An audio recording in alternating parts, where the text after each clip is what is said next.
안녕하세요. 제조혜입니다. 2026년 1월부터 다양한 정부 지원 사업이 발표되고 있는데요. 만약 우리 회사도 정부 지원 사업을 준비할 계획이라면 지금부터 시작하셔야 합니다. 그 이유에 대해서는 제가 하나씩 설명드릴 예정이니까 끝까지 영상 시청해주시면 감사하겠습니다. 먼저 사업을 운영하다 보면 뜻하지 않게 자금 부족의 어려움을 겪을 수 있습니다. 이때 정부에서 제공하는 저금리 대출이나 지원 사업을 이용하면 어려움을 조금은 덜 수 있는데요. 하지만 그만큼 지원자도 많고 경쟁률도 높아서 선정되는 것이 쉽지만은 않습니다. 실제로 신청자 중 30%에서 40% 정도는 탈락한다고 해요. 그래서 이번에 제조회에서 다룰 내용은 정부의 각종 지원 사업에 선정되기 위해서 필요한 핵심 포인트와 많이 착각하실 수 있는 부분들을 이해하기 쉽게 풀어서 설명해 드리도록 하겠습니다.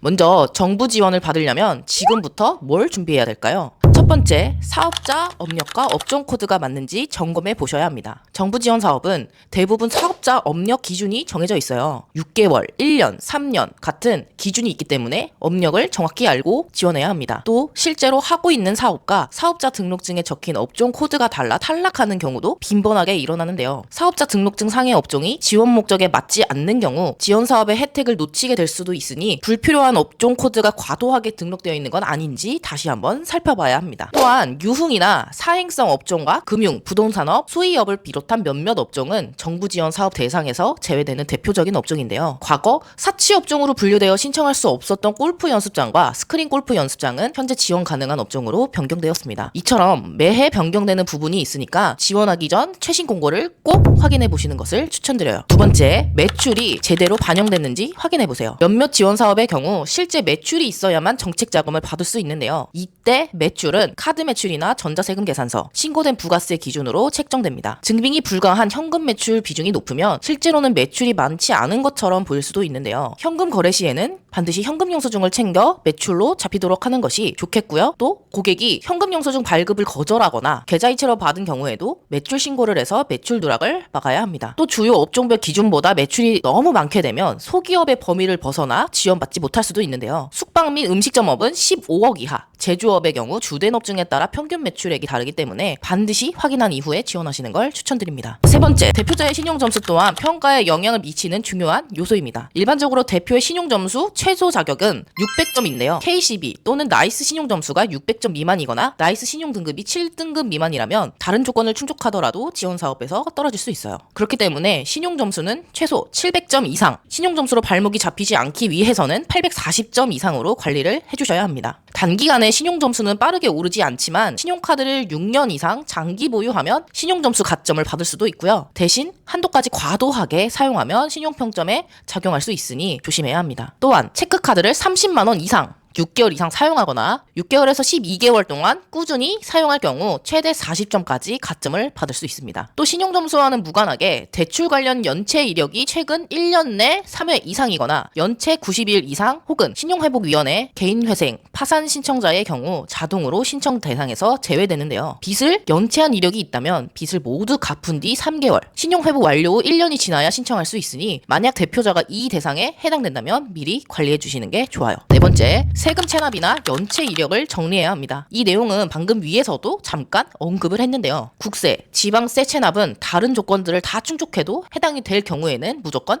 부결되는 사유입니다. 금액이 많지 않아도 체납 기록이 있으면 자동으로 탈락하게 되기 때문에 지원 사업에 신청하기 전 홈택스, 민원24, 납세 증명서를 발급해서 미리 체납 여부를 확인해 보세요. 그뿐만 아니라 국민연금, 건강보험, 고용보험, 산재보험 같은 4대 보험 체납도 심사 대상이니 직접 확인해 보셔야 합니다. 다섯 번째, 심사위원의 마음을 뒤흔들 수 있는 스토리나 킥이 필요합니다. 정부 지원 사업의 경우 앞서 말씀드린 것처럼 워낙에 지원자들이 많기 때문에 서류만 갖춘다고 해서 통과되기란 쉽지 않습니다. 지원서에는 사업 동기와 사업 계획, 향후 창출된 고용 효과, 지역 기여도 등을 여러 가지 항목으로 평가해 합산하는 방식으로 점수를 매기는데요. 단순히 사실을 나열하는 것보다 나만의 스토리로 풀어나가는 스토리텔링 방식을 활용하면 조금 더 설득력 있게 보일 수 있어요. 갑작스럽게 이런 스토리를 짜내려면 사실상 쉽지 않기 때문에 미리 내 사업 사업에 대해 충분히 고민하고 어떤 설득력 있는 이야기로 심사위원들을 설득할 수 있는지 고민해 본다면 지원 사업에 선정될 확률을 높일 수 있겠죠. 마지막으로 많은 대표님들께서 제일 헷갈려하고 궁금해하시는 부분들을 간략하게 답변 드리는 시간 가져보도록 하겠습니다. 첫 번째, 매출이 많으면 무조건 합격 보장인가요? 이 질문을 실제로 정말 많이들 하시고 저도 창업 초기에 가장 궁금했던 부분 중 하나였거든요. 답변을 드리자면 매출이 작년 대비해서 올라가면 당연히 더 유리하기는 하겠지만 그렇다고 무조건적이지는 않다라는 겁니다. 오히려 매출이 너무 높게 나오면 지원 자격을 잃을 수도 있어 업종별 매출 상한선을 잘 확인해야 합니다. 두 번째, 작년에 선정됐으니까 올해 해도 합격 가능할까요? 물론 작년에도 받았으니까 올해 해도 받고 싶은 마음 당연하겠지만 처음 지원하는 기업에게 더 많은 기회를 주는 것도 일정 부분 사실이기는 합니다. 하지만 이 또한 무조건적이지는 않고요. 매년 심사 기준이라든지 모집 요강이 조금씩 달라지기 때문에 지원하기 전 달라진 점을 꼼꼼하게 확인해 본 뒤 이에 맞춰 신청을 해야겠죠. 세 번째, 기장을 맡기면 세무사 사무실에서 전부 해주시겠죠? 이것도 사실 세무사 사무실 바이 사무실이긴 한데요. 대체적으로 세무사 사무실에서는 세금 신고나 기장 업무를 대리해줄 뿐 어떤 지원 사업을 준비해야 하는지까지는 챙겨주지 않습니다. 대표자가 정확한 기준을 모르면 업종 코드나 매출 구조 등에서 문제가 되더라도 이를 알아차리지 못하고 그대로 넘어갈 수도 있습니다. 9월이나 10월 정도 되면 당해년도 예상 매출액이 어느 정도 나오기 때문에 자료 요청을 하신 후 대표 세무사와 의논해 보시는 것도 도움이 되실 수 있습니다.